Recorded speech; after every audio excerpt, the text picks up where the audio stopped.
Hello everyone. So let's see LeetCode problem number 1137. That's nth Fibonacci number.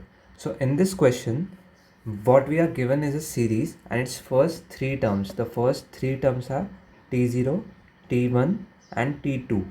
We are given their values as T0 is equals to 0, T1 is 1 and T2 is also 1.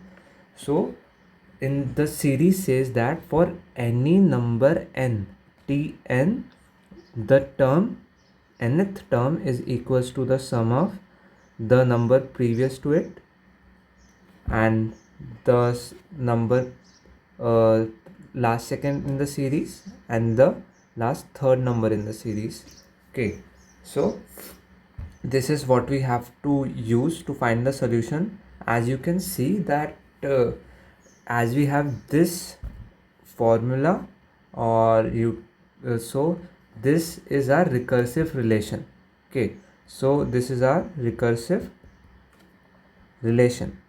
You can use this recursive relation to write a recursive function, but if we see that recursion will have three calls, recursions will have three calls, so it will make its time complexity 3 to the power n, and 3 to the power n will be exponential complexity, and we are given the value of n as 37 at max. So 3 to the power 37 will definitely exceed the 10 to the power 8 operation, so this will give us time limit exceeded. So we know the way around this problem is to use DP, that is dynamic programming.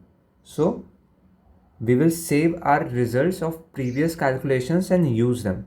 So you can use the top down approach or bottom up approach. I will be doing the pseudocode of bottom up approach, but first let's discuss the top down approach. Okay, so before that we must know the recursive solution also. So first let's see the recursive solution. Okay, so recursive solution.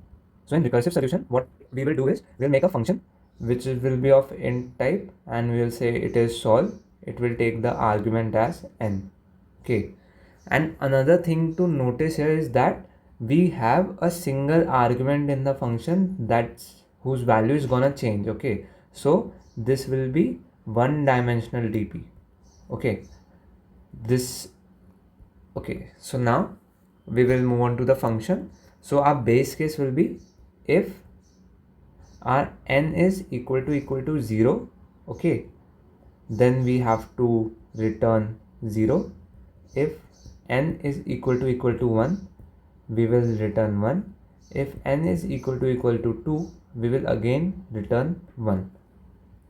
Okay, and another key thing to notice here is that our nth term is not the nth term in series because the Tn starts from 0. Okay, so this is our 0th term, this is our first term, this is our second term. Okay, so if we are asked, if we are given n is equals to 4, so this means we have to find the fifth term. Okay, so that will be T0, T1, T2, T3, T4. So this T5 will be our fifth term. Okay, so now let's continue with the function. We have written the base cases, and now what we will return here is we will calculate this the previous terms using this recursive function only. So we will call solve of n minus 1 plus solve n minus 2 plus solve n minus 3, but this will give us time limit exceeded as discussed, so we'll have to apply DP to it. To apply top down DP, we will use a one dimensional DP array. Okay, so we'll have to make changes in the solve function. So let's just copy it down below, as if you are able to write the recursive solution, you should be able to apply top down DP to it as well. Okay, so now let's take a look at the top down DP approach. Okay, so now what changes you have to do here is that after there will be an DP array which will be passed in the function. So let's say it's DP. So after checking the base cases, if there is an answer in DP, there is an answer in dp, we will return that answer. We will not calculate it again. Okay, so we'll return that answer.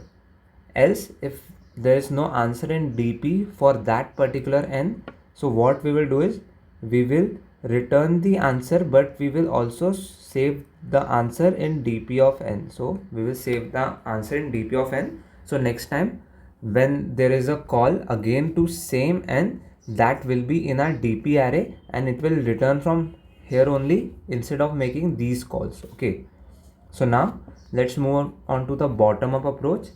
In the bottom up approach, we will make an dp array and we will start from n is equals to 0, n is equals to 3, as we have the first three cases as the base case only. So t0, t1, t2, we have their values, and for t3 we will use the previous stored value. Okay, so now what we are discussing here is the bottom up dp. So in bottom up dp, what we will have is the value of the first three terms before. So we will store them. So this will be t0, t1, t2. It will be 0, 1 and 1. So now when we calculate t3, we will look at its previous three terms and save the value here. So that will be 2. Okay. Now for t4, we will see these previous values, these three previous values. So that will be 4. Okay. And now for t5, we'll use similarly these three values. So that will be 7. Okay. So now one thing that you notice here is that for this 7 t5, we required only these three, but we were storing this in the array. So what we realize is that space optimization is possible here. Okay, so we can also do space optimization.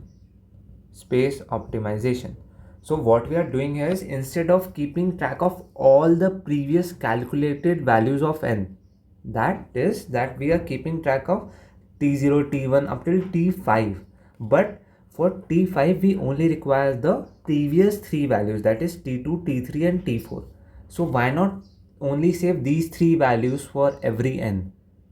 That way our space complexity will be decreased from O of n to O of 1. That is only three variables, so that will be O of 1 only. Okay, so now what I will be showing you is directly the space optimized bottom up dp solution of this problem that beats 100% of the solution.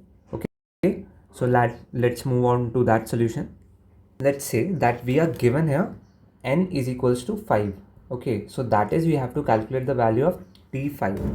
So initially what we will be having here, the last three terms as, let's name them t0, t1 and t2. Okay, so those values will be 0, 1 and 1. So what we will calculate first is t3. Okay, so now we will calculate t3. Let's say we will calculate a new term in the iteration. So let's say it's a new term. So our new term now will be the sum of all these three. Okay, so that comes out to be 2. Now we have calculated t3, so we know this value. Okay, now we have to calculate t4. So for t4 we require previous three values. Okay, so what we can do here is we can store the values in these variable only. So what we will do is we will store the value of t1 into t0. Okay, so now we will have t0 is equals to 1, we will have t1 is equals to t2, that is 1, and that t2 will be the new term. That will be 2. Okay, so now if you look at it, what we have done is we had these values, and then we have changed the t3 was calculated 2 and we had to calculate t4. So what we do is we were like adding these values for t3. Now we will be adding these values for t4. So those values are stored in t0, t1 and t2. Okay, so now we will again calculate the new term. So our new term will be sum of all these three values, so that is 4. Now again we will move T0 to T1, that is 1, T1 to T2, now that it becomes 2, and T2 will be our new term, that is 4. Okay, so now our T5 will be sum of these three values, that is 7. Okay, so now we have calculated T4 to be 4 and T5 to be 7. If we calculate it manually also, we get T2 is T3 is equals to sum of these threes, that is 2. T4 is equals to 1 plus 1 plus 2, that is 4, and T5 is equals to 1 plus 2 plus 4, that is nothing but 7. Okay, so now logic is good. Now let's move on to the pseudocode of this problem. Int Fibonacci, and it has an argument n. So we will have to adjust according to the given conditions, that we can have n greater than equal to 0 and less than equal to 37. Okay, so now if we are given n is equals to 0, we will return 0, or if we are asked the Fibonacci value of 1 or n is equals to 2, that is, this is for T0 and this is for T1 and T2, we will return here 1 in both the cases. Okay, so now we will actually move on to the logic. So we had three variables: int T0 is equals to 0, we have T1 is equals to 1 and T2 is equals to 1 again. Okay, so now we will move in a for loop. Okay, for int I is equals to 3. Why int I is equals to 3? Because we already have the value for T2. If we are asked for n is equals to 3, then we have to start. Okay, and now we will go up till n and I plus plus. Okay, so what we'll do is calculate the current term. For this iteration, let's say we are given n is equals to 3. Okay, so this will not return anything, this will not return anything, these variable will be declared, and now we will enter this loop. Okay, as this is less than equal to n, now we will make the new term which will be equal to sum of the terms that we have stored, T0 T1 plus T2. Now we have gotten the new term, we will update the values of T0, we will update the values of T0, T1 and T2. Okay, so now these values will become T0 is equals to T1, T1 is equals to T2 and T2 is equals to new term. We cannot update the T2 first or T1 first before other than this order, else it will update the value and we will lose track of the value that we have to store in the previous one, that is T0 or T1. Okay, so now we have calculated the values up till n, up to which we required. We have calculated the value of T2, we have calculated the value for that term, and our final answer will be in the T2. So we will return T2. Okay, so now this will be our Fibonacci function. So I hope I was able to make you understand this problem. If you have a better approach to this problem, please feel free to give your solution. Okay, you can find the solution link to the LeetCode in the comment.